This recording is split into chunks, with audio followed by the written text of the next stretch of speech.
Mesdames, Mesdemoiselles, Messieurs, bonsoir et je souhaite que vous passiez avec nous un très agréable moment. Alors allons-y. Let's do it. I have good news for you. C'est de la Formule Express. J'adore ça. Ah bon? On fait pas chier. On essaye? Allez. Vous avez déjà vu un psychiatre? Oui. Épatant. Vous en voulez un maintenant? Et comment? Vous allez voir. Ce sera une sacrée surprise. Bonjour à tous et bienvenue dans ce nouvel épisode de Retour à l'écran Formule Express. Aujourd'hui nous allons traiter d'un film oublié et maudit d'un grand réalisateur, un film à la production chaotique et à la morale controversée. Un film sombre, torturé et qui a même été remonté, voire complètement changé pour sa ressortie en 1992. Je parle évidemment de Rampage ou Le sang du châtiment en français de William Friedkin. Rampage raconte l'histoire de Charles Reese, un jeune homme apparemment ordinaire qui commet une série de meurtres brutaux dans la banlieue de Stockton, en Californie. Ces crimes, accompagnés de mutilations et de rituels sanglants, sont motivés par la conviction délirante qu'il doit boire du sang pour se purifier. Le procureur Anthony Fraser se retrouve confronté à un dilemme moral et juridique.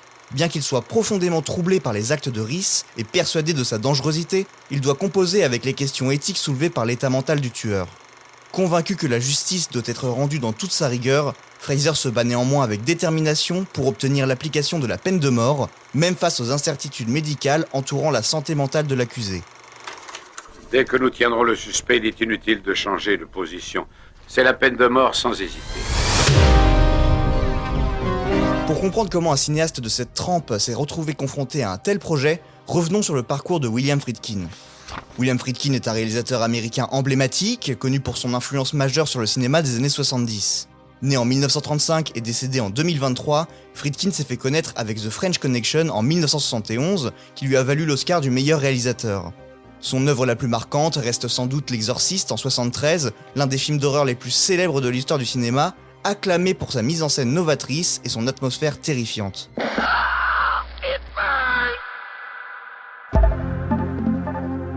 Tout au long de sa carrière, Friedkin a oscillé entre succès critiques et commerciaux et projets plus expérimentaux. Il a aussi réalisé Sorcerer en 1977, un remake ambitieux du Salaire de la peur, qui bien que peu l'ait compris à sa sortie, est aujourd'hui réhabilité comme un chef-d'œuvre. Son style, souvent nerveux, tendu et viscéral, a influencé de nombreux cinéastes contemporains. Jusqu'à la fin de sa vie, Friedkin est resté un artiste provocateur, passionné de mise en scène et de narration cinématographique. Il est allé là où était le matériel. C'est prémédité, George. Afin de comprendre tout le cheminement de pensée qui mène à Rampage, il faut revenir en 1962, lors de la réalisation par Friedkin d'un documentaire sur la peine de mort appelé The People vs Paul Crump. Le moment est tout indiqué pour faire ici un petit disclaimer. Ce film parle en profondeur de la peine de mort et de sa légitimité, et nous n'apposerons aucun jugement ni aucune prise de position quant à la peine de mort. Le but est ici seulement de raconter l'histoire de la création de ce film et en aucun cas de cautionner ou de sanctionner la peine de mort. Ceci étant dit, revenons à Friedkin. Le 20 mars 1953, 5 Afro-Américains cambriolent un atelier de conditionnement de viande dans le quartier de Union Stock Yard de Chicago. Au moment de leur fuite, un agent de sécurité est tué par arme à feu. Dans le courant de la semaine, les 5 hommes sont arrêtés. 4 d'entre eux sont condamnés à des peines d'emprisonnement et bénéficieront après recours d'une libération conditionnelle. Mais le 5e, Paul Crump, qui n'a que 22 ans, avoue le meurtre, à la suite d'interrogatoires de police aux méthodes contestables. Puis il se rétracte. Lors de son procès, il est reconnu coupable et est condamné à la chaise électrique. C'est en 1962, soit 9 ans plus tard, que Paul Crump rencontre William Friedkin, alors réalisateur de télévision locale. Friedkin, convaincu d'une part de l'innocence de Crump et d'autre part de la valeur de l'être humain, descend dans la rue avec son directeur de la photographie Bill Butler, qui œuvrera d'ailleurs en 1975 sous la direction de Spielberg dans le tournage des Dents de la Mer. Équipé de caméras légères, il tourne dans le but d'appeler à la réinsertion de Crump dans la société. Le succès du téléfilm contribue à revoir la peine de Paul Crump, sa peine de mort passant alors à 199 ans de prison. Il finit par bénéficier d'une libération conditionnelle 31 ans plus tard, soit en 1993. Mais le téléfilm signe également le début de carrière de William Friedkin. Il déclare lui-même dans son autobiographie « Paul a eu sa liberté, j'ai eu ma carrière ». Nous n'écrivons pas les lois. Nous les appliquons. À la fin de l'année 1977, soit 15 ans après le documentaire de Friedkin, l'Amérique a bien changé. Les assassinats de John et Robert Kennedy, de Martin Luther King, de John Lennon, ainsi que ceux perpétrés par la famille Manson, sèment une vague d'insécurité sans précédent. C'est dans ce contexte morbide qu'un jeune homme de 27 ans, nommé Richard Chase, tue 5 personnes à Sacramento. On le surnomme alors le vampire de Sacramento. Le shérif local déclare que les meurtres qu'il commet sont les assassinats les plus bizarres et insensés qu'il ait vus en 28 ans. Il inflige à ses victimes les pires atrocités. Tout y passe, du viol au cannibalisme, avec tous les détails sordides que l'on peut imaginer. Il est accusé de 6 meurtres avec préméditation et plaide non coupable en invoquant sa folie. Sa défense est rejetée, il est condamné à mort, mais meurt dans sa cellule d'une overdose d'antidépresseurs. Avant les meurtres, son comportement étrange vaut à Chase d'être interné dans un hôpital psychiatrique, où on le diagnostique paranoïaque schizophrène et où on lui administre des médicaments antipsychotiques. Mais il s'échappe 1 an plus tard et commence alors sa série de meurtres. Psycho Killer, qu'est-ce que c'est? Après son arrestation, on découvre des membres de cadavres éparpillés un peu partout dans sa maison, ainsi que des récipients contenant des tissus cérébraux et des mixeurs remplis de sang. William Wood, qui travaille comme substitut au bureau du procureur de Sacramento, poursuit des milliers de criminels et juge 50 procès devant jury avant de raconter l'histoire de Chase sous la forme d'un roman intitulé Rampage. Publié en 1985, c'est ce roman qui, entre les mains de William Friedkin, donne naissance à notre film du jour. Oh, je n'avais pas de raison spéciale, je marchais, j'ai vu cette femme ouvrir la porte, alors je me suis approché pour la tuer. L'ouvrage de Wood est froid, dénué d'émotion, c'est plus un roman procédural qu'un drame pur et dur. C'est une attaque polémique lancée par un ancien procureur contre la possibilité de plaider la folie. L'adaptation de Friedkin se veut fidèle au roman, mais celui-ci trouve que pour traiter un sujet aussi sérieux, il faut être précis dans la manière dont on dépeint les méthodes utilisées à cette époque pour déterminer les comportements psychotiques et les dommages cérébraux. Friedkin décide alors davantage de se consacrer sur l'aspect psychologique que sur les enjeux dramatiques.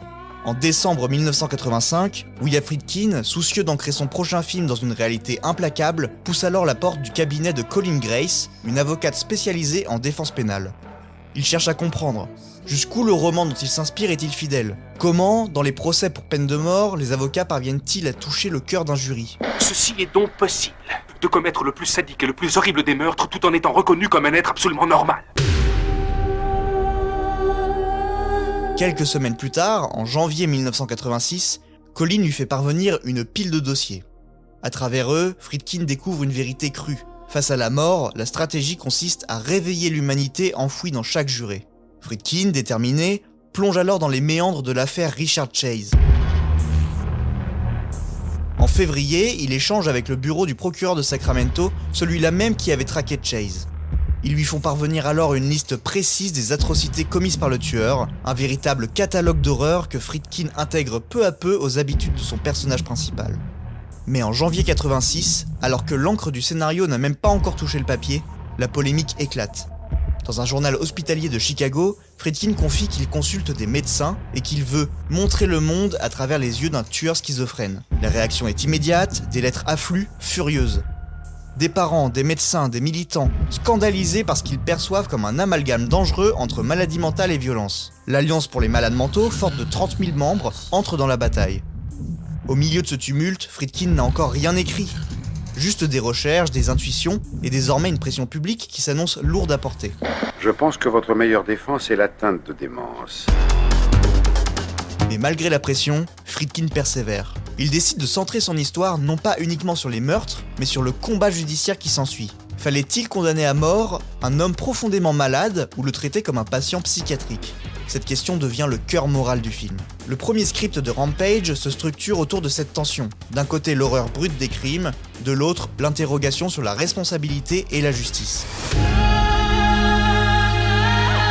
William Friedkin acquiert les droits du livre de Bill Wood et écrit un scénario en 4 semaines. Il apporte ensuite son script à Dino De Laurentiis, le célèbre producteur italien qui avait déjà financé The Brink Job presque 10 ans plus tôt. De Laurentiis, c'est un véritable vétéran de l'industrie. Un vrai guerrier marqué par des décennies de combats cinématographiques. Il a produit des centaines de films, en Italie, aux États-Unis et partout dans le monde. À cette époque, il vient de décrocher un beau succès avec Blue Velvet, ce film étrange et dérangeant de David Lynch, et possède désormais sa propre société de distribution.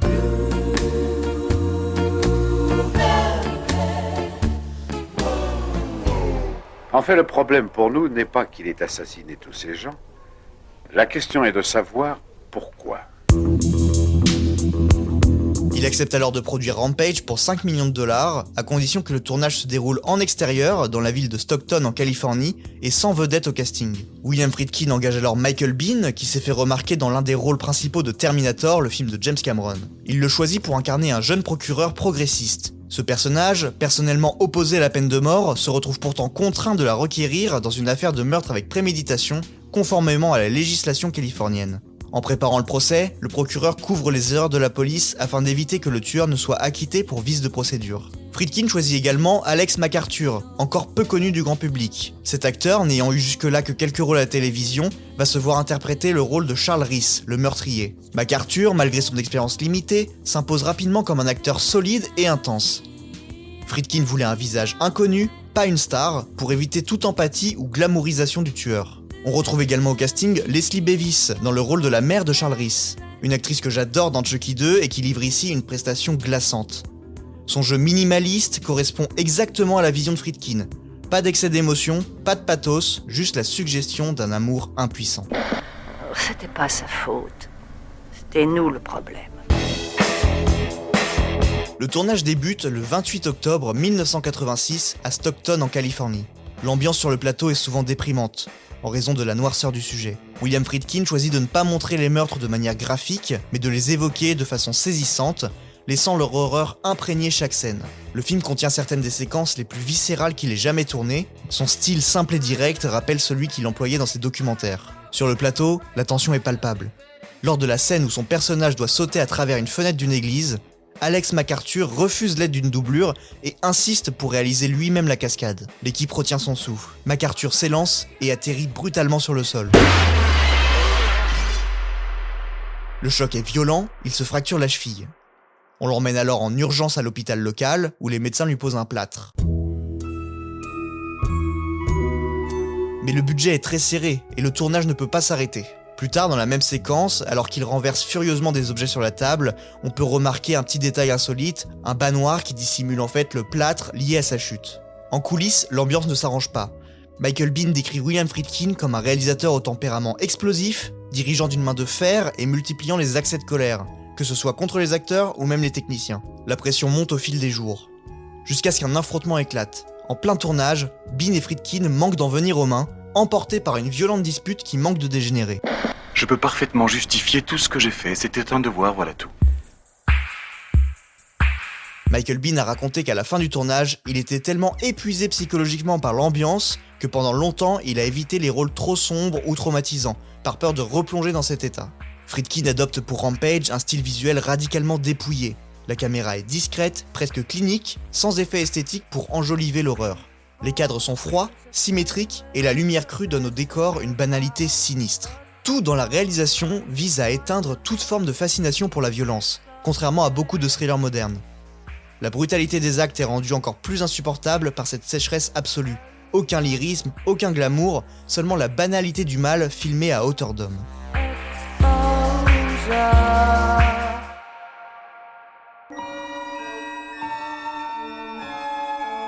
Une fois le tournage terminé, William Friedkin se rend à Rome et présente son film à Ennio Morricone. Friedkin sait qu'il joue gros.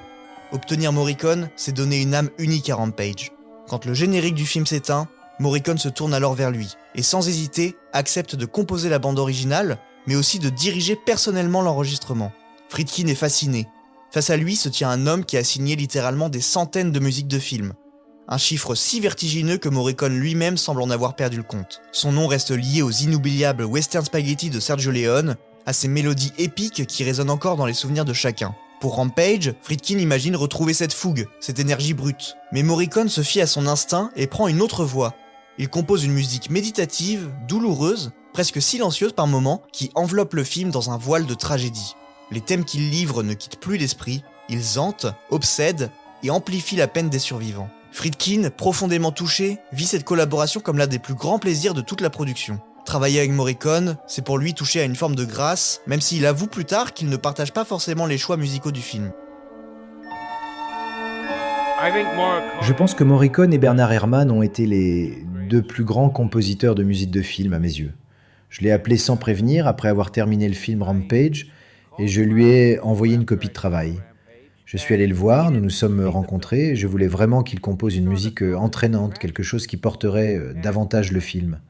Mais lui ne voyait pas le film de cette manière, il le voyait comme une tragédie qui ne concernait pas seulement les victimes de ce type connu sous le nom de Vampire Killer dans le nord de la Californie. Il voyait ça comme une tragédie de la nature humaine. J'ai continué à pousser Morricone pour qu'il écrive des rythmes plus soutenus, mais il n'y arrivait pas. À la place, il a composé, selon moi, l'une de ses partitions les plus émouvantes et profondes. Most moving and deep scores. Le montage se passe et le film est classé R sans subir de coupe. Il est diffusé en avant-première dans la ville de Stockton en août 87, puis est projeté à nouveau dans le même cinéma en janvier 88. Pendant ces 2 projections, certaines personnes quittent la salle en raison de la violence du film. Le film est également présenté lors de la dernière soirée du Boston Film Festival en septembre 87, avant de bénéficier d'une sortie en salle extrêmement limitée dans quelques pays européens à la fin des années 80. À l'origine, une sortie nationale aux États-Unis est prévue pour février 88. Mais cette date ne se concrétise jamais. Le véritable problème vient de la société De Laurentiis. Après avoir distribué le film dans de nombreux pays européens, l'entreprise fait faillite. Elle ne respecte pas ses engagements financiers envers William Friedkin et d'autres créanciers. L'argent dû, pourtant utilisé pour financer le tournage, n'est jamais versé. Dans l'incapacité de sortir le film aux États-Unis, la société laisse les partenaires impayés, c'est-à-dire le laboratoire de développement, le studio de mixage, qui en représailles refusent de livrer les négatifs du film. Dino De Laurentiis et ses associés cessent alors de répondre aux appels de Friedkin. Le poursuivre en justice est inutile, il déclare la société en banqueroute. Si Friedkin n'avait pas entretenu des relations solides avec ses propres créanciers, ces derniers auraient exigé qu'il rembourse personnellement les dettes contractées. D'ailleurs, c'est exactement ce que propose De Laurentiis, rendre Friedkin légalement responsable de toutes ses dettes. Jamais Friedkin n'a vu l'un de ses films imploser avec un tel fracas, ni rester privé de sortie de salle aux États-Unis. Il tente de convaincre Dino de lui laisser récupérer le film pour le confier à un autre distributeur. Mais ces démarches, comme celles de ses agents, n'aboutissent pas. Il n'y a rien à faire. Dino s'est évaporé, disparu dans la nature, fuyant pour ne pas affronter la colère de Friedkin.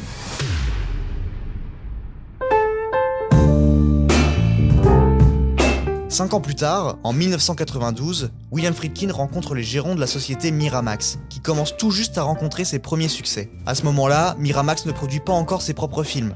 Elle acquiert surtout des œuvres internationales qui, sans générer d'énormes bénéfices, lui apportent progressivement un certain prestige. Ce n'est qu'au début des années 90 que la société commence à connaître ses premiers grands succès commerciaux.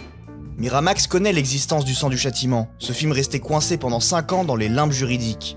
Il se rapproche alors de l'ayant droit du catalogue De Laurentiis, réussissent à voir le film et acceptent avec enthousiasme de le distribuer. Miramax suggère d'organiser une projection test du montage original de 87 afin d'évaluer l'accueil du public, le film ayant désormais 5 ans de retard. Devant les résultats de cette projection, Friedkin décide d'apporter des modifications majeures à son œuvre. Alors attention, si vous n'avez jamais vu le film et que vous voulez en garder la surprise, ce qui suit révèle la fin des 2 versions de Rampage. Dans la version de 87, le personnage de Charles Reese se suicidait dans sa cellule après avoir été jugé saint d'esprit. Pour la nouvelle version, Friedkin enregistre une voix off avec Alex MacArthur. Elle explique que Reese a été reconnu saint d'esprit et qu'il est toujours vivant, et qu'il consacre son temps à écrire des lettres d'excuses aux familles des victimes. Le film se termine désormais sur un carton indiquant que Reese sera réévalué 6 mois plus tard et que les experts concluront qu'il est éligible à la liberté conditionnelle. Ce changement oriente clairement le film du côté de ceux qui défendent la peine de mort. Cette nouvelle version apparaît plus ironique et perturbante que l'original. Friedkin voulait réaliser une œuvre grave sur le meurtre et la justice, il se retrouve finalement avec un film résolument polémique. Quand William Friedkin termine son premier montage de Rampage en 87, le film propose une fin brutale et sans ambiguïté. Le tueur est condamné à mort. La nouvelle version est totalement cohérente avec la position politique américaine de l'époque, où la peine capitale connaît un net regain de soutien. Cependant, avec la faillite de la société De Laurentiis et le retard de distribution du film aux États-Unis, Friedkin a le temps de repenser certains aspects. Et entre 87 et 92, le climat politique évolue. Les débats sur la peine de mort se durcissent, et la question de la responsabilité des malades mentaux dans les crimes revient régulièrement dans l'actualité. À la lumière de ces évolutions, Friedkin décide de remonter son film totalement pour la sortie américaine de 92. Dans cette seconde version, Charles Reese n'est plus condamné à mort, mais interné dans un hôpital psychiatrique, ce qui ouvre une réflexion plus complexe sur la justice, la folie et la société. D'autres différences plus subtiles apparaissent. D'abord le rythme. Friedkin resserre certaines séquences, notamment les scènes de tribunal. Ensuite la musique. Il ajuste légèrement la bande-son pour renforcer l'ambiance tragique plutôt que punitive. Il modifie également le regard sur le tueur. Quelques scènes laissent transparaître davantage d'ambiguïté sur son état mental, brouillant volontairement la frontière entre monstre et malade. Friedkin dira plus tard que cette nouvelle fin correspondait mieux à la complexité morale qu'il voulait explorer au départ, au-delà d'une simple condamnation. Quand j'ai réalisé Rampage, au départ, j'étais, sans trop y réfléchir, contre la peine de mort. Et puis, j'ai commencé à me poser des questions. Est-ce que je serai toujours contre la peine de mort face à quelqu'un qui massacre une famille sans raison ? Ou face à Adolf Hitler, tu vois, ou à certains de ces tyrans historiques parmi les plus monstrueux.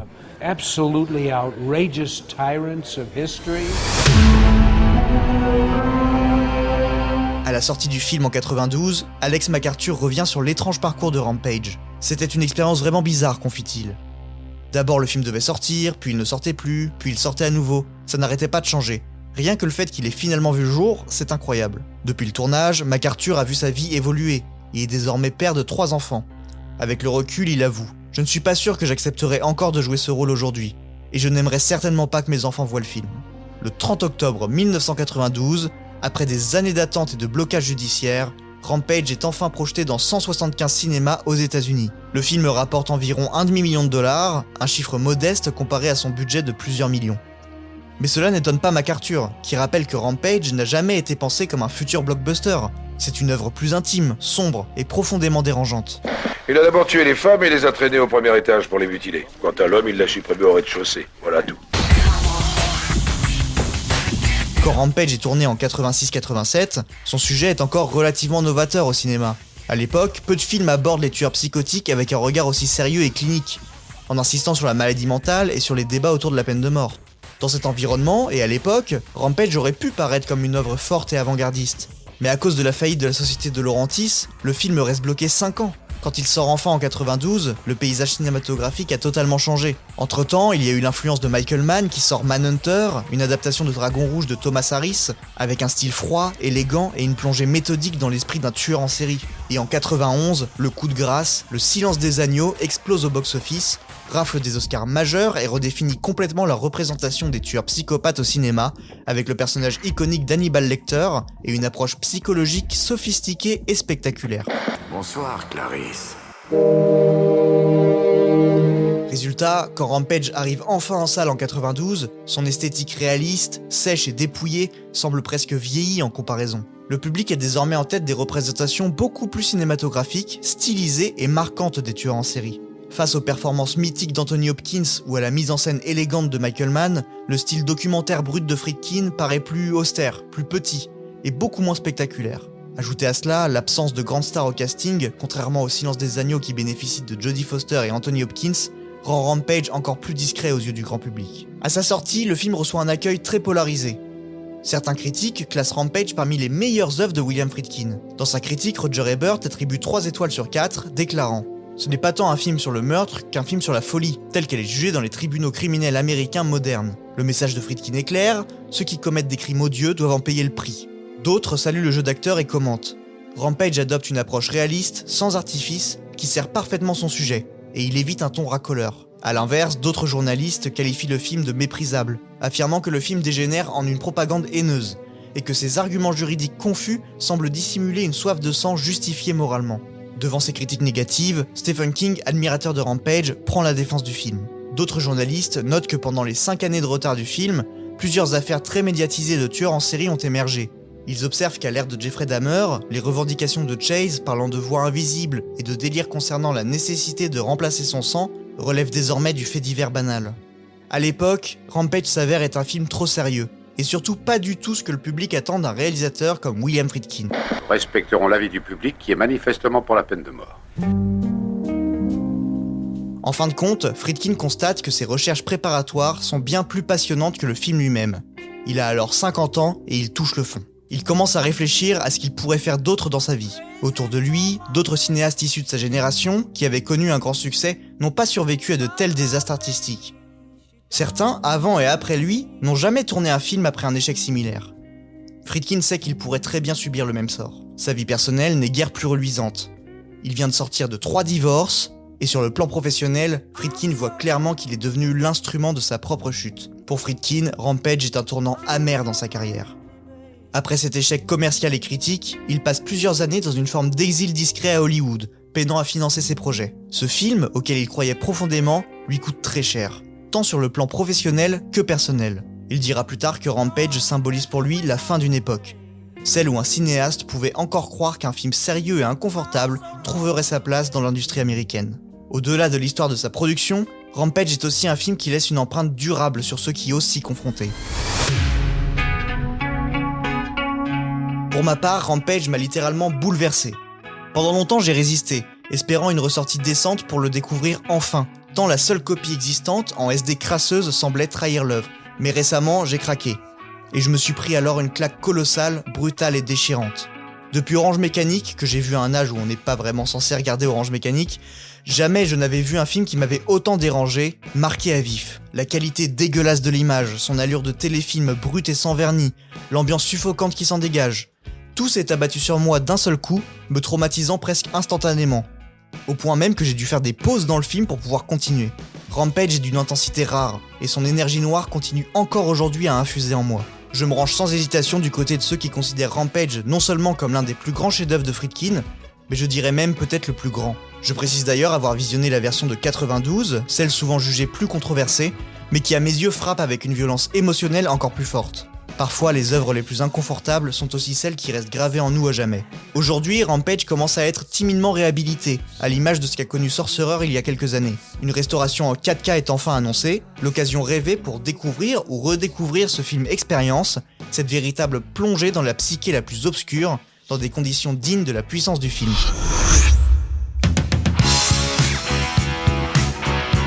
Voilà, c'est la fin de cet épisode de Retour à l'écran express. Vous pouvez retrouver tous nos autres épisodes sur les plateformes de podcast. Alors à très vite. Si je devais résumer ma vie aujourd'hui avec vous, je dirais que c'est d'abord des rencontres. C'est vrai que je ne vis que pour le cinéma. Pour être aimé, il faut être aimable. Vous voulez un chocolat? C'était pas ma guerre. Back and full force. Quelle est votre devise? Je m'appelle Bond. James Bond. Vous délirez totalement là. C'est ça qui permet de voyager à travers le temps. La vie a plus d'imagination que nous. J'espère que je ne vous apprends rien. Vous êtes un mélancolique. Mélancolique, mon cul.